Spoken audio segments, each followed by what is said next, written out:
बिस्मिल्लाहिर्रहमानिर्रहीम। Welcome to psychology hub. तो आज जो हम लेक्चर करने जा रहे हैं वो है psychology 512 gender issues in psychology का लेक्चर नंबर 3। तो टाइम वेस्ट नहीं करते और स्टार्ट करते हैं। स्टार्ट करने से पहले प्लीज़ आप अगर न्यू हैं तो चैनल को सब्सक्राइब कर देना और लाइक शेयर भी कर दीजिएगा। तो हिस्टोरिकल बैकग्राउंड हम देखने वाले हैं जेंडर इशू इन साइकोलॉजी का। सबसे पहले ये बता रहे हैं कि two main view points exist in psychology regarding gender differences.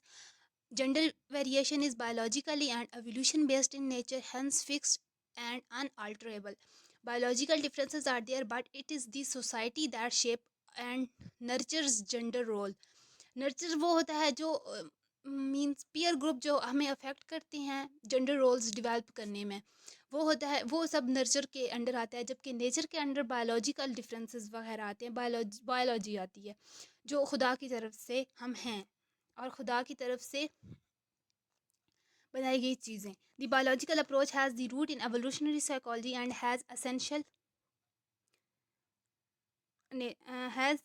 essentialist in nature. The biosocial approach has a broader perspective and benefit from knowledge and research in sociology, anthropology, ethnology and of course biology. Then हम main point पे आते हैं जो कि हमारा concern है nature versus nurture. ये short question में आ सकता है, मैं ऊपर भी बता चुकी हूँ। There is no denying the fact that man and womens are biologically different but the role adopted by us are predetermined. और but are the roles adopted by, ये अब हम से क्वेश्चन कर रहे हैं कि क्या जो हमारे रोल्स हैं वो पहले से होते हैं या ये सोसाइटी बाद में डिसाइड करती है। We know that men are higher in physical strength and women is endurance, and that may explain many of the roles that we play in life. आगे हम पढ़ते हैं, ये इंपॉर्टेंट है, minimalist and maximalist view. Minimalist view ये एप्स्टन ने 1988 में दिया था कि दो व्यू पॉइंट्स ने दी थी, मिनिमलिस्ट एंड मैक्सिमलिस्ट। मिनिमलिस्ट का बिलीव होता है कि जो differences between man and women है वो ह्यूज एंड फंडामेंटल होते हैं, जबकि यही मिनिमलिस्ट का बिलीव बिल्कुल इससे डिफरेंस था। वो कहते हैं कि there are few fundamental deep differences. Next जो टॉपिक है वो है early schools of thought in psychology and gender differences. इसमें जो फर्स्ट आ गया वो स्ट्रक्चरलिज्म आ गया। स्कूल्स ऑफ थॉट्स हम पढ़ने जा रहे हैं, ये हमने पहले भी पढ़े हुए हैं। अब जेंडर डिफरेंसेस में इनका क्या रोल था वो हम देखने जा रहे हैं। स्ट्रक्चरलिज्म वालों का इंटरेस्ट बेसिकली होता है स्ट्रक्चर ऑफ ह्यूमन माइंड की तरफ। Adult mental process were studied by using introspection. Structuralists' interest was in investigation of generalized adult mind. They were not concerned with the effect of individual differences, including difference between man and woman. Ignoring individual differences did not mean that the structuralists treated man and woman equally. The student subjects in structuralist experiment were male. अब यहाँ पे इनका ये flaw ही सबसे बड़ा ये था जो बाद में इनके लिए क्रिटिसिज्म का बायस भी बना कि इन्होंने जो जिस स्टूडेंट जो इनका सब्जेक्ट था एक्सपेरिमेंट के लिए वो इन्होंने जस्ट मेल को रखा। तो ये इनका बिलीफ भी यही था कि the generalised adult mind was a male mind, क्योंकि इन्होंने अपने एक्सपेरिमेंट में वुमेंस, चिल्ड्रंस, एनिमल्स इन सबको नहीं शामिल किया था। लेकिन हमारा जेंडर डिफरेंसेस की बात हो रही है तो मैन और वुमेन दोनों को होना चाहिए था, लेकिन इन्होंने नहीं किया। तो ये इनका सबसे बड़ा फ्लॉ था। फिर आगे बढ़ते हैं, functionalist reach including a wider variety of subject including functionalist की बात करते हैं हम। फंक्शनलिज्म ये होता है, ये स्ट्रक्चर ऑफ माइंड को नहीं स्टडी करता बल्कि ये करता है फंक्शन ऑफ द माइंड को। तो इनके लिए इन्होंने सारे सब्जेक्ट्स को स्टडी किया था, वुमेंस, चिल्ड्रंस और तक इन्होंने एनिमल्स को भी स्टडी किया था। The structuralists had excluded groups like children's, animals and feeble-minded and even women's को भी उन्होंने नहीं किया था स्ट्रक्चरलिस्ट ने, ये मैं पहले बता चुकी हूँ। आगे चलते हैं, impact of studies on intelligence and adaptability. ये काम किसने किया था? ये फंक्शनलिस्ट्स ने किया था। इन्होंने क्या किया था? इन्होंने इधर एक्सपेरिमेंट्स किए थे। The Darwinian influence impact on this functionalist as well. One of the popular area of study was the biological determined differences, which include biological biases of sex differences. That was perhaps the formal beginning of the empirical investigation of sex differences, although mostly quite biased. The findings usually tended to support the conventional male female role prevailing at that time. इन्होंने कुछ findings की थी, वो findings क्या थी वो हम देख लेते हैं। ये फाइंडिंग्स ये थी कि womens are less intelligent than man, ये यहाँ लिखी हुई हैं। इससे ये साबित होता था कि इन्होंने जो फाइंडिंग्स की थी, इन्होंने हर एक में इन्होंने वुमेन्स को लेस दिखाया हुआ था। तो इधर ये बात आ जाती थी कि वुमेन्स आर लेस इंटेलेक्चुअल, या फिर ये कह सकते हैं कि इंटेलेक्चुअल डेफिशिएंसी होती है वुमेन्स में।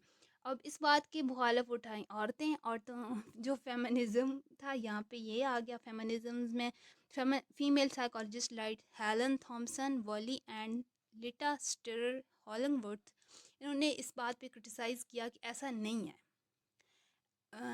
ये बिल्कुल बायस है, और ये बायसनेस की बात हो रही है यहाँ पे, वुमेंस को कम दिखाया जा रहा है।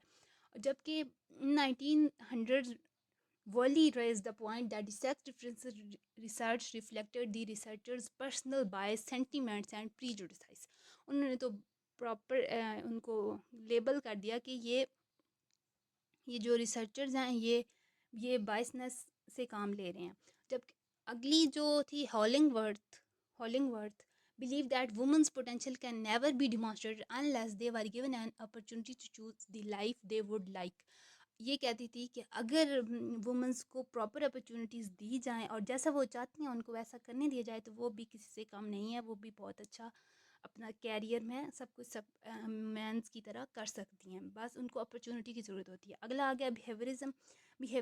This approach brought forth a new perspective. Behaviourism emerge almost as a reaction to the prevailing introspective inner experience approach. The subject matter of psychology for them was observable behavior alone rather than inner experience or instincts. The behaviorists emphasized nurture. Although their main emphasis was different from the functionalists, their approach towards sex differences was not much different. Their primary interest was in learning and memory. जो behaviorists थे उन्होंने nurture पे emphasize किया, और इसके साथ उन्होंने कहा कि learning और memory कैसे होती है, ये इस पे इन्होंने इनका प्रॉपर इन्होंने इस चीज़ को इम्पोर्टेंस दी थी। दैन इन्होंने क्या किया, their researcher did not include women as a participant. इन्होंने भी ऐसा किया था कि मेल को ना सब्जेक्ट जो था जिसपे ये एक्सपेरिमेंट करते थे, जब ये रिसर्चर्स करते थे ना रिसर्चेस, तो एक्सपेरिमेंट में ये इन्होंने वुमेंस को शामिल नहीं किया था। अगर किसी को इन के हाईलाइटेड नोट्स चाहिए तो वो मुझे कमेंट्स में बता सकता है, मैं भेज दूँगी। अपनी जीमेल आईडी कमेंट्स में मेंशन कर दीजिएगा, मैं आपको इनके हाईलाइटेड नोट्स भेज दूँगी। तो इन्होंने वुमेंस को सिर्फ पार्टिसिपेंट रखा था, ये इनका फ्लॉ था। आगे चलते हैं, साइको एनालिटिक साइकोलॉजी। ये जो दी गई थी ये सिगमंड फ्रॉइड ने दी थी। Sigmund Freud has been the most influential yet most criticized approach in psychology. इसको भी बहुत ज़्यादा क्रिटिसाइज किया था इसने, क्योंकि अपनी थ्योरी में बहुत सी ऐसी बातें की थी जिसको बाद में इस पे भी बड़ा क्रिटिसिज्म हुआ था। फ्रॉड थ्योरी ऑफ पर्सनैलिटी पहले तो उसने दी थी। Fraud talk about the development stage of personality in term of a psychosexual development. Basically जो सबसे ज़्यादा क्रिटिसिज्म हुआ था वो इस बात पे हुआ था फ्रॉड पे, कि उन्होंने एक हाइपोथेसिस दिया था जिसके मुताबिक वो कहते थे कि जो एज कम्पेयर टू वो कहते थे as compare to women, man typically form a stronger conscious and a sense of social values. उनका ये कहना था कि जो मैन होते हैं उनमें ज़्यादा सोशल वैल्यूज़ होती हैं, और वो सोशल वैल्यूज़ का ज़्यादा बेटर परसू कर सकते हैं। This issue was hotly contested and fraud criticised for what this thinking implied. जो अब इस पे बिलीव करते थे फ्रॉड के hypothesis पे, those who believed in this theory interpreted it to imply that women were inferior to men. वो ये कहने लग पड़े कि जो औरतें हैं वो मर्दों से कम हैं। उन्होंने फ्रॉइड का कहने का मतलब चाहे कुछ और हो, लेकिन जो उस पर बिलीव करने जा रहे थे वो सारे इस बात पे एग्री कर रहे थे कि womens are inferior to man, क्योंकि एक अच्छा खासा बड़े साइकोलॉजिस्ट ने ये कहा था, womens were jealous of man achievement और were less ethical, more self contemptuous and more concern with their appearance, कि उनको अपनी अपीयरेंस की पड़ी रहती है और वो लेस एथिकल होती हैं। ये बातें उनके एक मफरूज़े से लोगों ने अक्स करना स्टार्ट कर दी थी। Acceptance of a feminine role meet adopting low ranking opportunities and an inferior status. If any woman could not reconcile with this situation, she was considered to be a case requiring psychotherapy since she was not accepting a role accepted to the thinking that only hurt women but also touched men who thought otherwise. This thinking not only hurt women but also touched men who thought otherwise. ये जो thinking थी ये सारी hurt की, फिर इस वजह से इस पे औरतों को उन्होंने हर्ट किया। ये जो सारी थिंकिंग थी, इस वजह से फ्रॉड पे क्रिटिसिज्म हुआ था। They felt that Freud was opposing this and strengthening the idea of female subservience and a male dominant society. सब ने ये कहना शुरू कर दिया कि फ्रॉड मेल डोमिनेंट सोसाइटी को कर रहा है, क्या कर रहा है, सपोर्ट कर रहा है। फ्रॉडियन theory gained unmatched popularity all over the world, especially in the West. This had implication in the term of influence of popular thinking.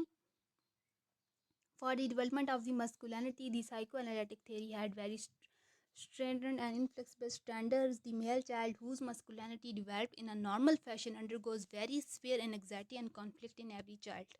यहाँ ये बात हो रही है कि अगर एक चाइल्ड को आप जस्ट मस्कुलिनिटी, उसको बचपन से ये कहा जाए कि तुम मर्द हो, तुमने रोना नहीं है, तुमने रोना नहीं है, मर्द नहीं रोते, तो उस बच्चे को वो बड़ा तो हो जाएगा, रोएगा भी नहीं किसी के सामने, लेकिन वो अंदर ही अंदर उसके में बहुत सी पर्सनैलिटी डिफेक्ट्स आना शुरू हो जाएंगे और वो वीक होता जाएगा। तो ऐसा बिल्कुल नहीं होना चाहिए। आगे चलते हैं साइकोएनालिटिक फेमिनिज्म।